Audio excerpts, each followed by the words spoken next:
You're listening to the Toe Talks podcast. And we would offer up ivermectin if they wanted as an outpatient. We did not use remdesivir. During the time that we were taking care of patients, we never experienced a patient that we had to put on a ventilator for COVID. To my knowledge, we didn't have anybody come into our facility with COVID that didn't walk out 4 or 5 days later using the treatment regimens that we basically came up with, applying the guidelines provided by the FLCCC at the time. Here's the $1 million question, is how were you able to use ivermectin, deny remdesivir, and still keep your job?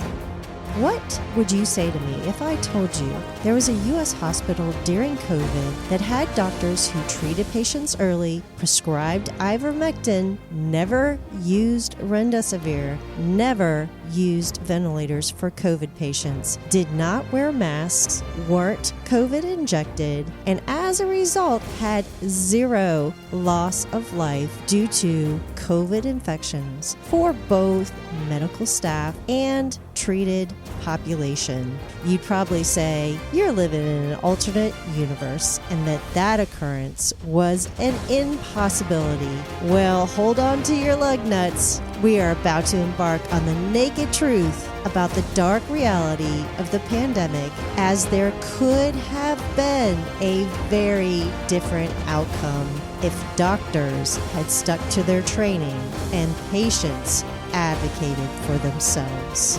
We are the rugged, authentic savvy, and you're in the right place. Live free. Pursue health. Powerful living starts in 3, 2, 1. Welcome to episode 17 of the Toe Talks podcast, the doctor who did the impossible. I'm your host, Dr. Toe. Have you ever wondered what the pandemic would have looked like if ivermectin and HCQ had not been vilified and the COVID shots had never been given EUA status by the FDA? Well, you're about to find out, and you won't be surprised at the outcome, but you may be very angry, and for good reason. Today, I interview a very smart, well-seasoned physician who won the war on COVID. He and others like him at this very particular hospital saved every single life that walked in as they all walked out. Please like and subscribe to the podcast, as it helps to grow the podcast so that others can hear the truth. But more importantly, share. Please share this podcast and its information with others. And now, part 1 of the Toe Talks podcast, the doctor who did the impossible and won the war on COVID. Welcome to the Toe Talks podcast. Today we have a special guest with us. I just recently got acquainted with him, but my husband and him have been friends for a long time. My husband came home about a year ago and told me some stories about this particular man, and I was very impressed, and I said, gosh, this is a person I'd like to interview. And so a year later, here we are.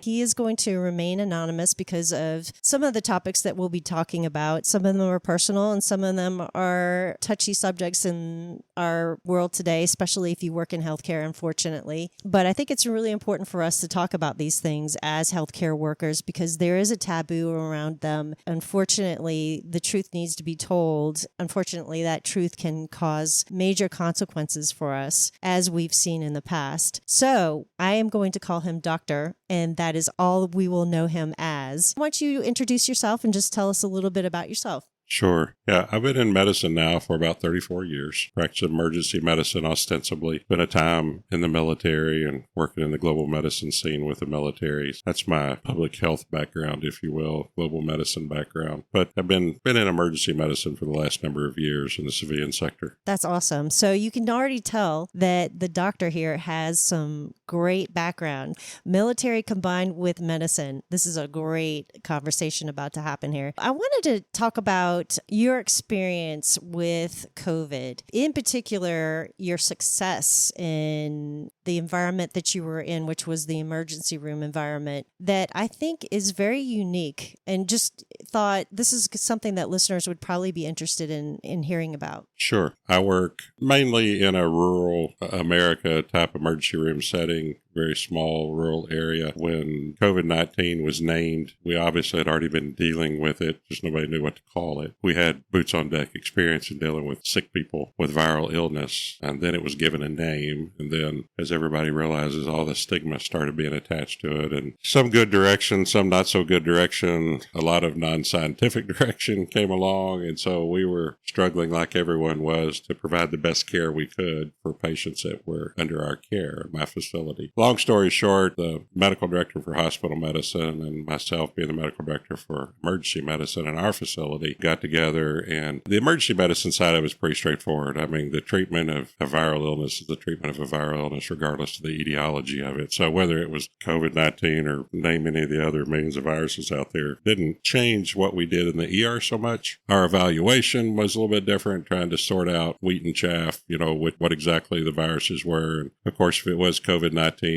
we had at that time, some fairly aggressive maneuvers. We were trying to keep people from getting more ill.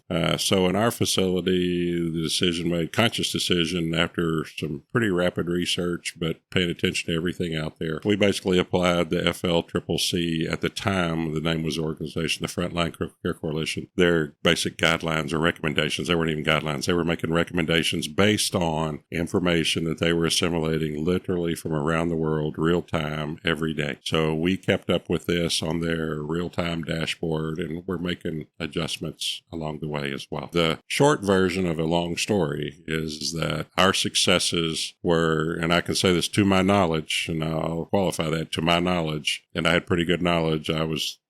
Run the ER, and I was chief of staff of the hospital. It's a small facility, so I kind of have a pulse of what was going on. To my knowledge, we didn't have anybody come into our facility with COVID that didn't walk out 4 or 5 days later using the treatment regimens that we basically came up with, applying the guidelines provided by the FLCCC at the time. That organization has since changed its name. I'm sorry, I don't know what it is off the top of my head. Yeah, it has. I can't remember what it is now. I don't remember the name of it. I still get their email stuff, but I can't remember for the life of me what it is. But by just following their guidelines, which made sense to us scientifically, yes. Most importantly, they made sense with what we were dealing with. We saw great successes.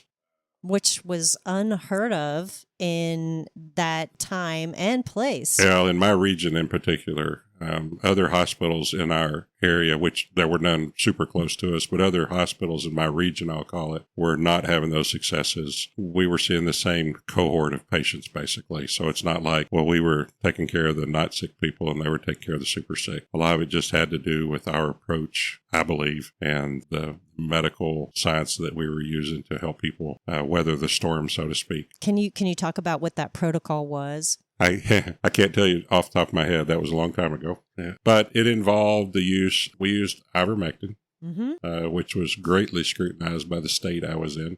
Oh, yes. But they finally backed off and left us alone because it's kind of hard to argue with success. So it was a mixture of ivermectin, some steroids. In particular, we used dexamethasone. That emerged as the steroid that worked the best. It seemed to work the best for the SARS-CoV-2 virus, which is how I'll refer to COVID-19. It's the actual virus name was SARS-CoV-2. That emerged as the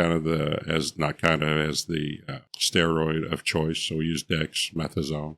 Short term, everything we use is short term. There was actually a mixture of over-the-counter supplements that we gave the patients as well if they wanted to take them. Supplements as in vitamins and minerals? Yeah. No, you mean you gave unhealthy individuals vitamins and minerals to help make them healthy? And once again, this was all, we weren't like winging it. This was stuff that was coming out of real-time information being gathered literally from around the world. It's no secret to anybody in America that there are other well-established societies in the world that far outpace us in healthcare, despite the fact we spend more than anybody else does.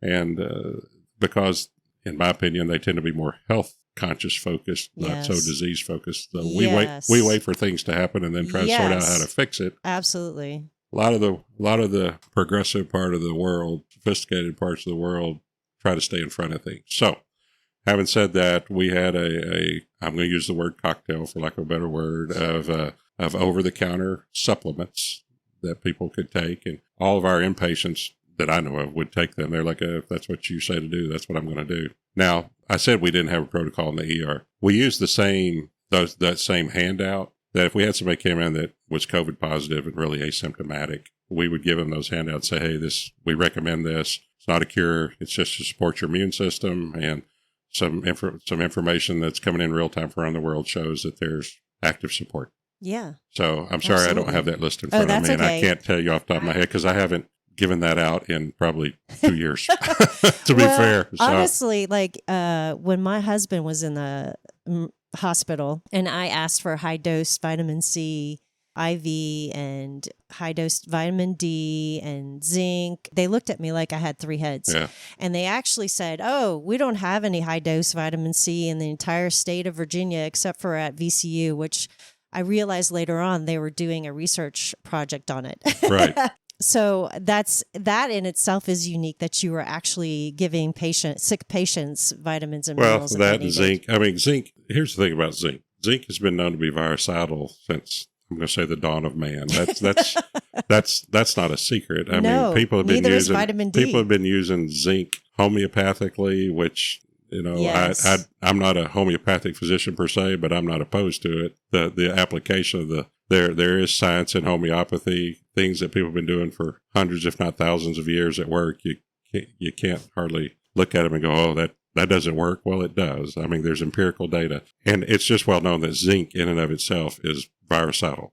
Yeah. So to say that it doesn't have an application in a viral illness, it doesn't make any scientific, clinical, common sense to me. You could also put vitamin D right next to zinc. It's Correct. the same thing. And it's not going to, NC. there's a axiom in medicine, primum non est nocere in Latin, and it means first do no harm. Exactly. So Yep. first do no harm. So Yes. if you have something that you don't really know what's going on, so applying interventions that are demonstrably helping people and not causing further harm, that's like one of the first tenets of medicine This is in called general. practicing medicine with an evidence-based practice. Exactly. And so, unfortunately, this is my opinion now, and Sure. I can't give you chapter and verse. It's just my opinion, having watched the landscape. A lot of what was coming out was being driven by secondary gain on Yes. different people's parts. Yep. In almost every single aspect of medicine. Right. And I think as time goes on, those things will become more revealed and relevant and evidenced as time goes on. We can only hope for There's justice. people always looking at it. So getting back to the protocol, during the height of COVID, some of the major things that they were using that were detrimental were ventilators and remdesivir. Where did your practice stand on that during that time? During the time that we were taking care of patients, we never experienced a patient that we had to put on a ventilator for COVID. Now, let me back up and say that patients have all kinds of comorbid conditions. So that's not to say that patients didn't get on ventilators with COVID. So there's a difference. I'll make the distinction that we have people that had lots of comorbid disease with COVID. Yes. That would probably ended up in the same type of treatment for their primary disease processes. But of people who came in with just COVID, I'll say they didn't have any comorbid diseases, that they had symptomatic COVID. We chose not to go the ventilator route and all that. We used the other protocol. And like I said, to my knowledge, everybody that came in walked out usually within 4 or 5 days. They weren't 100% cured, but they were able to go home and get better. Yes, which is time. where you want them to be anyway. Right. And so in my particular facility, we didn't do all the go straight to ventilators. There were a lot of facilities doing that. Yep, they were. The one of the main things where people would be extremely hypoxic because low oxygen levels, because of the inflammation of the lungs that this virus caused. Which steroids would take care of, right? And generally speaking, it would over time. And then blood thinners? did you eventually begin to give We blood didn't. thinners? We never got to where we were doing that on a regular basis. It didn't get that bad enough for you. Well, we saw plenty of blood clots. So if somebody had PEs, so I guess that's what you're referring to. Yep. Mm-hmm. Just for no reason, PEs. We obviously would put them on blood thinners, if you will. But we weren't doing that necessarily right out of the get-go for people unless they had demonstrable, because as with every medicine, there's good and there's bad. Yes. So we were trying not to introduce confounding factors Other into problems. the equation Yeah. if we didn't have to. Yeah. I'm assuming that a lot of your success was also attributed to early intervention. Did you treat people early? And because here's my thing is a lot of hospitals were turning away people and saying, oh, you're not sick enough. Come back when you can't breathe. Yeah, we didn't do that. If someone presented and they were symptomatic at all, even the most minor or symptomatic, we didn't admit everybody by any stretch of the imagination. There was criteria for admission. Sure. But we would offer up this supplement, Mm-hmm. and we would offer up ivermectin if they wanted it as an outpatient. Mm-hmm. And Would you prescribe that as a oral outpatient? Mm-hmm. Yeah. Well, yes, when we could get it. Yes. Okay. How did you So, get around that? I'm very fortunate. Once again, I was in a rural part of America, and we Yes. had a chain pharmacy that flat out would not do it because their up chain had been, absolutely. I'm just going to say, threatened by the government not to do it. And so they wouldn't prescribe it, or they wouldn't fill our prescriptions. But we had to, a couple CVS of other was notorious for that, I might Yeah, add. well, I'm not going to I know. attribute names, I'm but just they were telling you chain. what They I were know. chain pharmacies. Well, I don't think there was a chain pharmacy out there that was allowed to for a while yeah, by absolutely. their corporate structures. Yeah, if they Walmart, were a big chain, Walgreens. it doesn't matter who it was. Yep. They just weren't allowed to. And I'm going to say this about my local chain pharmacy. I knew those people because I've been there long enough, and they didn't necessarily agree with the corporate They were caught. stance. Yep. But they, as so many people found themselves, it was like, you may not do this. So it was corporate dogma. Yeah. And so they just couldn't. And so not they agreed with it. It And was to the point that extortion they for would them, say, too. hey, we can't do that, but if you go over to so-and-so's pharmacy, Right. they'll get that for you. Yes. And so that's the way in my area we were able to navigate that. Plus, I'm in a very rural part, big farming area. The people that raise cattle and been raising cattle for centuries, they're Yes. very familiar with ivermectin. Oh, yeah, absolutely. They're not a stranger to it.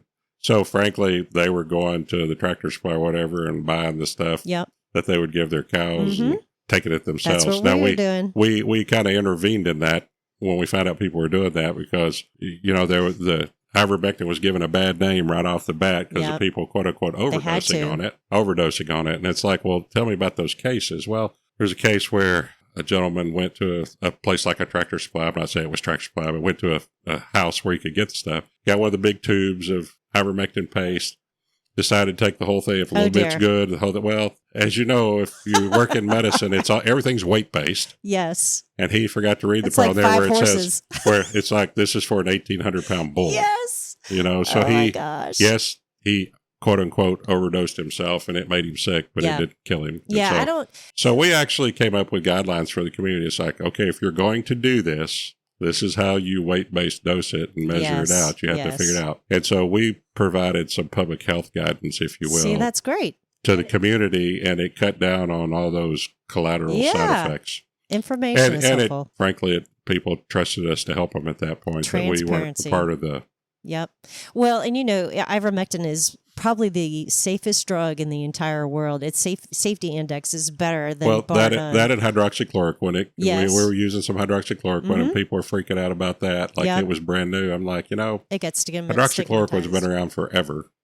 Yeah. And people take it regularly in doses much larger than we were prescribing for this on a regular basis for a myriad of things, and they do just fine. So there was the hype and the misinformation around some of these things was really disheartening to me, and a lot of my colleagues are like, just don't do that because it just confuses people. It just confuses the heck out of I mean, people. it's FDA approved, and for humans were taking Right. it. Millions of people, billions of people had been taking it. So don't use FDA approved things. Right. But And doctors can prescribe things off label we do every day. all the time. And this is what I tell people about ivermectin as well, that, I don't know anybody that has actually died from use of ivermectin. They've probably died because of why they needed it. In general, its safety index is better than Motrin, ibuprofen or acetaminophen. The pendulum has swung so far in the state that I practice in that pharmacies have banners outside them now saying, you may get your over-the-counter ivermectin here.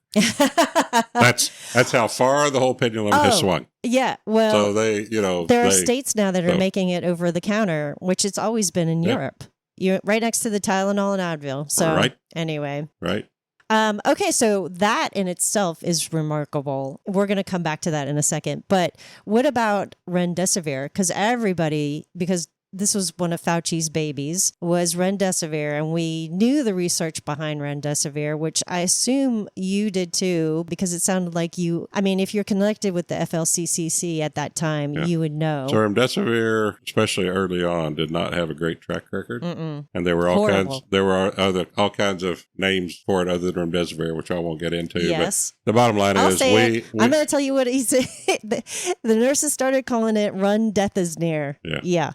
Yeah, there was all kinds of things like that. But the bottom line was we did not use remdesivir. We just didn't, because the therapeutic profile that was available, the safety profile, and frankly, just MMWR had to publish every day the number of deaths and blah, blah, blah. And if you start making correlations, which were loose to be fair, but it's all you could do on the run. Yeah. People that got remdesivir tended not to do well. No. Yeah. They just didn't do well. And so we didn't do that at our facility. I remember when my husband was in the hospital and I was having this conversation with a physician, and she was like, hey, let's put him on remdesivir. And I'm like, no, we don't want that. And of course she was like, well, are you worried about his liver shutting down? And I looked at her and I said, no, I'm actually worried about his kidneys shutting down. And she was like, oh, well, I know that COVID attacks the kidneys. And, and I was like, I'm not sure that I know of a virus that all of a sudden attacks a major organ specifically. No, actually, it's the remdesivir that's shutting down the kidneys.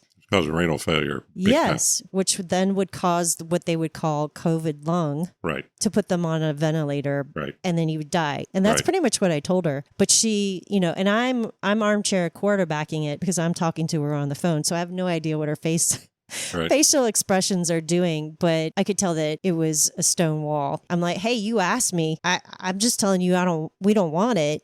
Your patient is in front of you telling you that, but you pressed it. Mm-hmm. So all that to say that I think that's remarkable that when you're treating people, regardless of where they were in their COVID virus, whether they're asymptomatic, tested positive, but asymptomatic, or they were symptomatic, and two, that you were giving them ivermectin or HCQ, that you were giving them dexamethasone. I assume you're giving them probably antibiotics as well, because everybody knows that if you have anything in the lungs, it's going to probably eventually materialize into a bacterial infection. For comorbid pathogens, we covered them. Mm-hmm. And then you didn't give remdesivir, which I think all that leads to you probably didn't need any ventilators, because that's usually what led to a ventilator. Yeah, we were I will say fortunate in our experience that we didn't have people progress to that. So here's the $1 million question: is how in the world were you able to use ivermectin, deny remdesivir, and still keep your job? It was the environment we were in. A representative from the state health department made one visit to our facility and all but threatened us that if we didn't stop doing what we were doing, that they were going to go after our medical license. I challenged the individual when the last time he actually saw a patient was. He hadn't in 20 years. So you don't really take care of people. I don't think that it's within your purview to walk into my hospital where we have bylaws and policies and procedures approved by our medical staff and try to tell us how to practice medicine. That has never happened in the history of medicine, and it's not going to start here today. So if you feel like you want to go down that road, go ahead. That's not going to end up well for anybody. We didn't hear anything else out of them. So just kept on. They just went away. See, But there was a lot of heavy-handed tactics like that, and a lot of physicians I know felt threatened. Well, there are clearly cases where physicians did lose their license in some states. The state boards revoked or suspended their license for non-compliance, I guess I'll say. We were fortunate that we didn't experience any of that and have to fight that collateral fight. I'm telling you. Yeah, and so this is remarkable to me because I think if there were the majority of the medical profession was like you, had a backbone, stood up and said, hey, I'm the one with the medical license. And I think you said it earlier that your track record and the research spoke volumes about what you were doing. Oh, I mean, you can't argue with success, is how the saying goes, right? So if what we were doing, it was a 50% success rate, then somebody could argue. But in our case, I said, to my knowledge, we had a near 100% quote unquote success rate with people that came in and could walk out the door and go home and continue their convalescence at home. Unheard of. And so this was occurring in a few other places in the nation, not many, because most people were under the guns of either large corporate health systems that depended on external funding that was being dictated on what they could and couldn't do. I mean, there were a lot of forces at play. Absolutely. That took the practice of medicine out of physicians' hands. Yes. That's the bottom line. Yes. So, retrospectively, this is another opinion of mine, when this thing broke, if they'd have left medicine to medicine and not made it a political hot potato, outcomes for everybody would have most likely been very different. That's retrospect scope. Can't prove it. Can't do that experiment. Nobody's going to. No, we know. I mean, we know that that's true. There's enough data out there now that's accumulated over the years. There are enough cohorts of patients that rode the roller coaster, so to speak, and are here to talk about it and talk about their experience. And we know what they got, what they didn't get, et cetera, et cetera. That's called a meta-analysis in the scientific world. In the research world, that's called performing a meta-analysis. People do it all day, every day for all kinds of stuff and get billion-dollar grants to do it, to tell you that car wrecks hurt people. But, takes them 10 years to study that, tell you what you already know. Unfortunately, to my knowledge, people don't want to allow that meta-analysis to be done formally and published because it's contrary to the narrative that was being pushed from, well, frankly, the NIH and subsequently the CDC. So I say all the time that the doctor-patient relationship had a third party enter and be in the room, and that third party had the voice and was telling the doctors how to treat patients and basically practice medicine. And most of the time it was coming from hospital administrators, and that was because it was a money issue with CMS and Medicare, unfortunately. Yeah, there were a lot of CMS, quickly evolving, changing, ever-changing CMS guidelines that if you don't follow this, then you may not get paid. And, that's a death knell to a healthcare facility that's any kind of private entity that doesn't receive any other subsidy funding. Yeah, so I think the other part was that SCOTUS did not, which I always say they split the baby when they decided that a private sector business couldn't mandate whether somebody gets vaccinated or not vaccinated, but hospitals and healthcare facilities could, that there would be this money attached. Basically, we incentivized COVID, and because of that, a lot of people died. They split the baby. They did not protect the healthcare industry, unfortunately. And when they did that, a lot of people walked off the job. This was such a rapidly evolving, ever-changing thing, I'll call it, across the board. I think the retrospectoscope in 2020 proves that there were a lot of things that could have been done much differently. And I would like to think that people that were involved were like, well, if I could do that over again. But to be fair, that's true of a lot of things in medicine. We learn from our experience. True. There's an axiom out there that says good clinical practice comes from judgment, or good clinical judgment comes from experience. Unfortunately, experience comes from bad clinical judgment. So, that's not personal. That's part of medicine. What we do. Yeah. And so we try to avoid that as much as possible. And in that particular landscape, where there was, as you say, the third party involved who was not medical, it way overcomplicated the whole situation for us, in my opinion. And it confused patients more than anything about who to trust, what information to trust. They were being bombarded with information from every side. It's hard to sort all that out on the run. Well, and then it becomes a very bad situation because people will now make decisions based on fear, knee-jerk reactions, and we all know that that's never a good mindset to be making. No, but if you want to decisions. control a population of people, that's how you do it. Exactly. You introduce fear and hunger into a population of people, and then you control the information to assuage the fear, and you provide and you control the food sources to alleviate their hunger, then you have the control. Mm-hmm. Yep. That's all I have to say about that. And I always say that COVID, the true virus wasn't COVID, it was fear. Yes. You were talking about how people, they lost their jobs, or they didn't have the freedom to practice their medicine because of this third party that came in. And I find it very ironic because, do you know who Dr. Paul Marik is? I've heard the name. Okay, so he's part of the FLCCC. Okay, So yeah, that's why I know the name then. Yeah.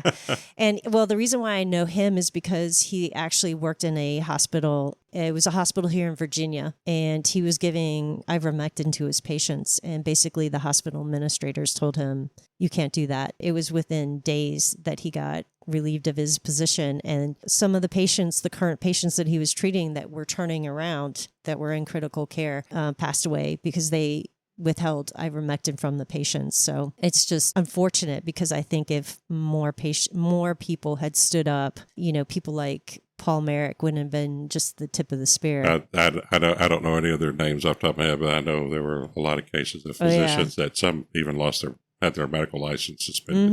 Mm-hmm. That's the only way their particular state superstructure could silence them, so to speak. Yeah. Their livelihood. Literally suspended their license, and for no good reason. I mean, most of the time, if your license gets suspended by a medical board, it's pretty egregious. And a lot of this was for simply dissenting on what the popular narrative was, which has gone on forever in medicine, but on this particular topic was not tolerated very well. Let's switch topics a little bit. Let's talk about the vaccines. What was your evolution when, so COVID came on the scene, and then a year later they started rolling out these vaccines. Right. How did your evolution with the vaccines evolve in your mind? We were waiting on a traditional vaccine, I'll call it, either a live virus or killed virus, most commonly what vaccines are made out of. Everybody's very familiar with all the mRNA vaccines, which very quickly hit the scene, not proven. So here's the bottom line. Anything that's deployed for emergency use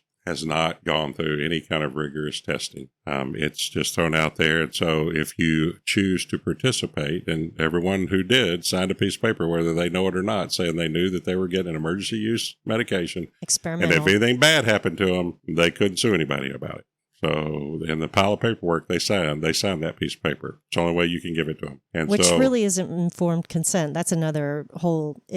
Depending upon how it was presented to them. Box. I mean, it could have been done informed consent, but I suspect in a lot of cases it was like here, sign here, and here. And emergency use drugs that were not showing any great benefit or efficacy. And we knew that early on too. I mean, it didn't, so many doses of that were deployed so quickly. We were able to collect data globally and figured out real quick, well, this isn't making a dent in anything. Mm-hmm. Yet it kept being the sole thing that was going to win the battle. Kept being pushed. Yeah. And so that's been the problem with mRNA vaccines for time and eternity. Those are not new. People have been researching mRNA vaccines for ever and ever. Amen. I don't know how many years, but a long, long, long time. There's a long list of patents out there for mRNA vaccines. The thinking person doesn't have to think too hard to stop and go, well, if mRNA vaccines are that great, why haven't we ever had an mRNA vaccine? Why did all of a sudden it just pop up now? You have to look at who was driving the train and pushing the narrative, in my opinion. Yes. And then you can connect all those dots yourself on whose names are on patents and so forth and so on. So that's my opinion based on fact. That's a widely held opinion. It's like you can connect those dots without a lot of difficulty. That is in public domain, all of that information. Oh, yes. If people take the moment to look at it. I think the thing that was very evident to me was, okay, so we had COVID hit.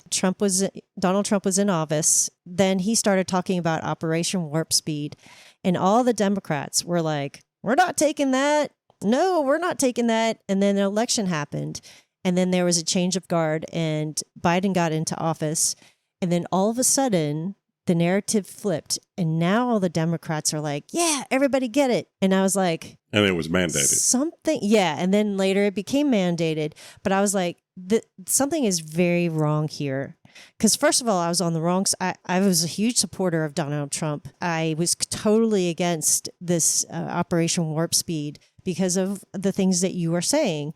And so I was like, this is weird that I'm completely on the other side of the fence from this with the Trump administration.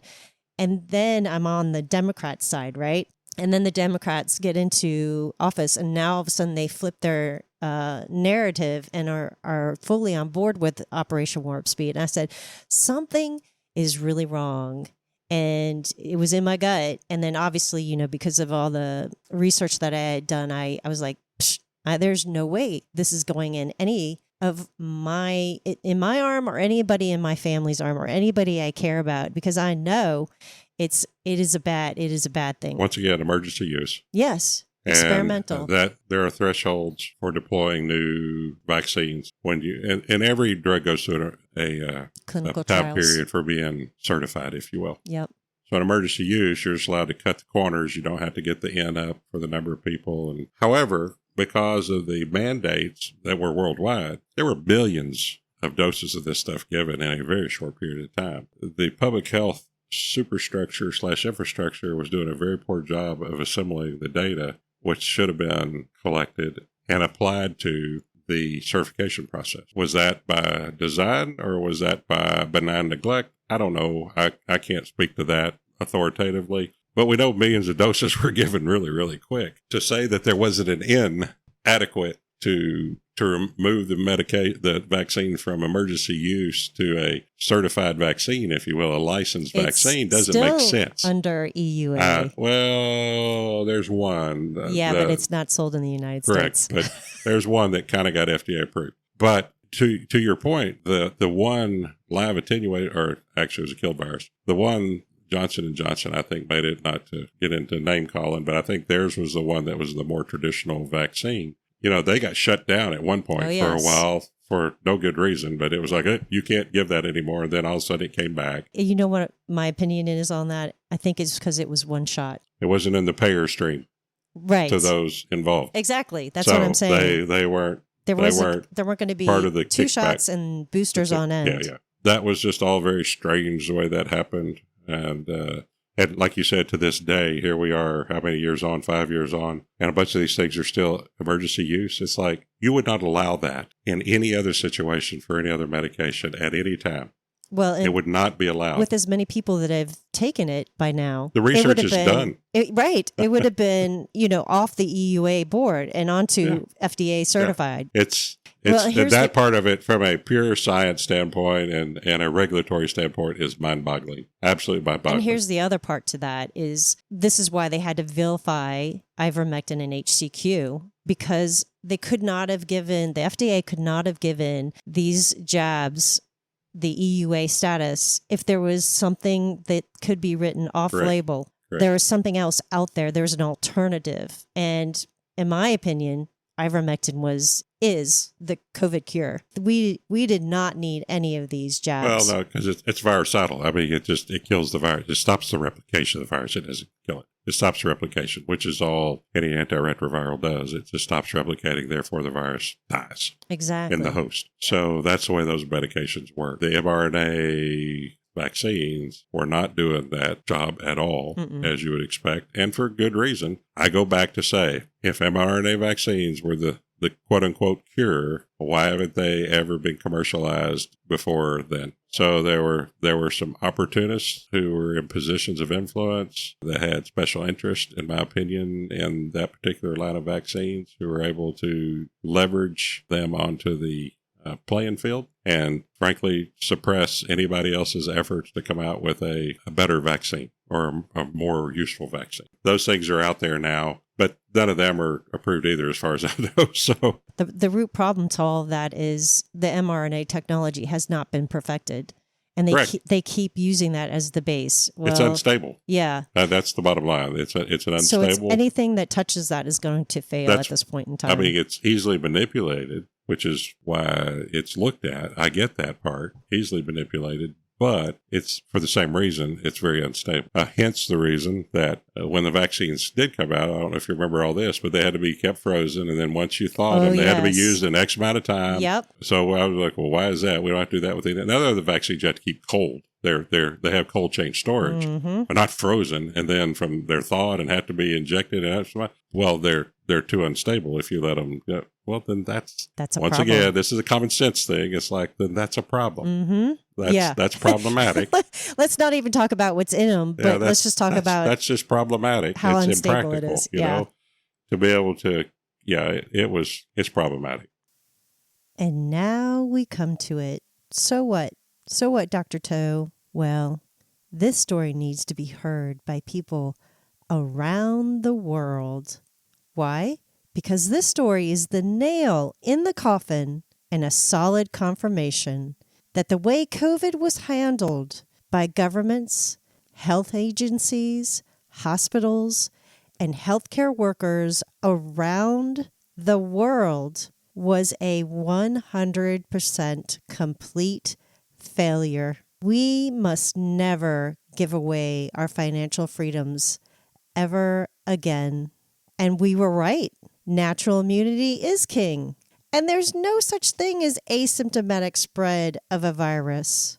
The jabs were an unnecessary trash that killed and injured millions. Early treatment, supplements, ivermectin, HCQ, steroids, and antibiotics were the simple answer that would have allowed close to 100% recovery. This interview leaves all those who remained complacent and compliant without excuse. You should have done the right thing, even if it meant losing your job, your career, your livelihood. Some did, and they paid the price. But they did the right thing. But one thing is clear. Had the majority of healthcare workers and hospitals done the right thing, COVID would have been a different story with a different outcome. There's no question.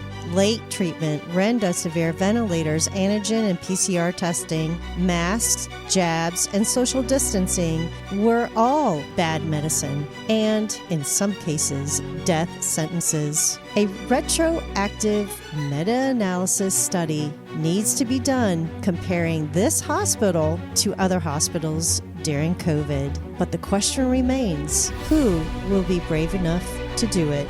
Well, that's a wrap. Tune in next time for part 2 of The Doctor Who Did the Impossible and Won the War on COVID. If you like what you heard, please like and share. Want to hear more? Please subscribe. And if you're a faithful listener, thank you for all your love and support, because without you, I would not be here.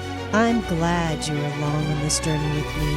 We have each other, and we are not alone. Pursue health, live free, and breathe deep. Until next time, everyone, this is Dr. Toe, signing off. Important disclaimer. This podcast is presented solely for educational and entertainment purposes. I am not a medical doctor, and I do not diagnose, advise, or treat. This podcast is not intended for the substitute of advice from a personal physician, professional coach, psychotherapist, or other qualified professional. It is not intended to be used or relied upon for any diagnostic or treatment purposes, or to be used as a substitute for professional diagnosis, treatment, or conventional medical therapy. None of the statements made in this podcast have been evaluated by the Food and Drug Administration. Please consult your healthcare provider before making any healthcare decisions or for guidance about specific medical conditions. Listen responsibly.